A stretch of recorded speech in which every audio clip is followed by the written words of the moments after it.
Welcome back. In the last episode, I showed you inversions and their shapes, and I explained to you how to get them. So, in this episode, I'm going to be taking it a little bit further to demonstrate some of the songs we treated earlier and show you how to play those same songs using inversions rather than playing them in the root position of those triads. So, let's dive right into it.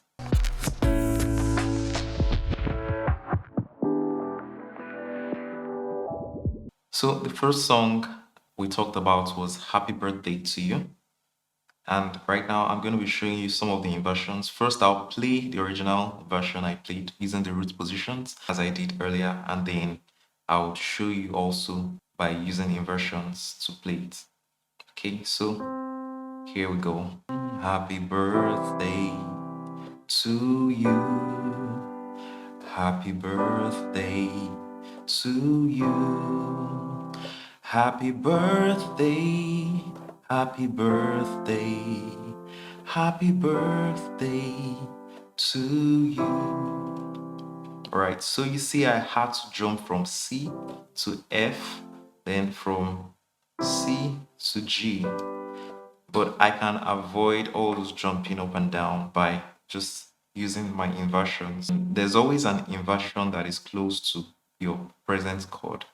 So that's one thing to note. There's always an inversion that is closest to the chord you're playing at that moment. So for example, on the key of C, this is my chord 1, which is the root.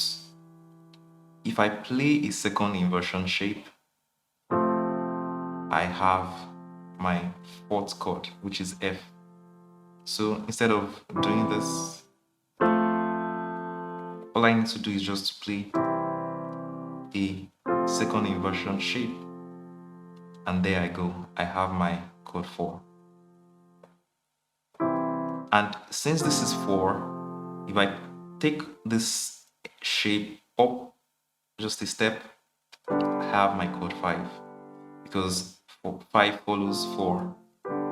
So just with that alone, I can play the song. So that's Happy birthday to you.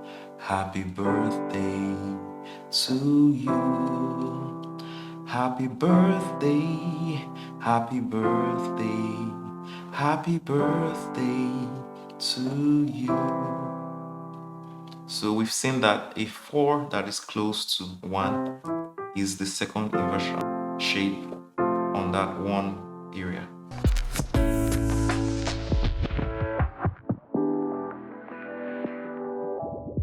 So right now I'm going to be showing you an exercise that will help you. Also, do well to look in the description section for some links to my older videos that will help you with exercises that will improve your playing of inversions. So you want to start with the key of C, and then you play the inversions to the next octave of C. So you start with C. This is C, root position. This is C, first inversion. C, second inversion. Back to C. Then you go to the next D, D first inversion, D second inversion, back to D roots, and on. But the best way to do this is by going with the primary triad first, and then you now move to the secondary triads. So I would recommend you get the inversions of all the primary triads first, and those are triad 1, 4, and 5. So here it is. This is triad 1, second inversion, root, triad 4, first inversion, second inversion, roots, and finally triad 5, first inversion, second inversion, and root again, back to triad 1. So for this exercise, you can either play the triads on the left, or play the roots, or play the octaves. That's up to you. Most times the inversions are going to be done on your right hand. Yeah.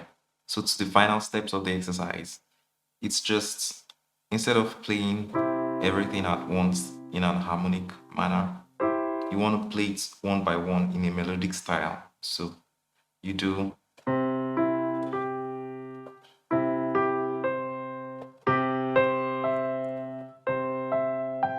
so that's the inversion, and this helps for the shape to sink in deeper because now you have to play them one by one. So here again, first inversion, second, and roots. Then I go to the triad 4, first inversion, second inversion, back to roots. Then I go to triad 5, first inversion, second inversion. So when you get the primary triads, feel free to replicate this on all the secondary triads, which are also minor triads. So I have D minor,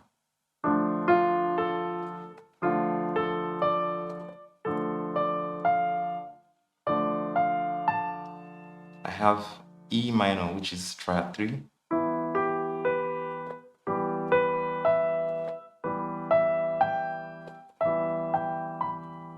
then I have A minor, which is triad 6,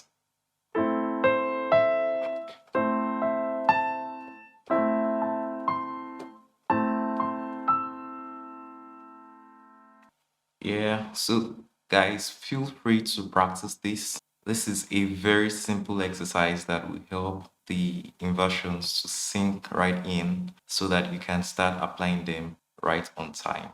So that brings us to the end of this episode and volume. In the next volume, I'm going to be diving deeper into more intermediate piano playing techniques. So see you there.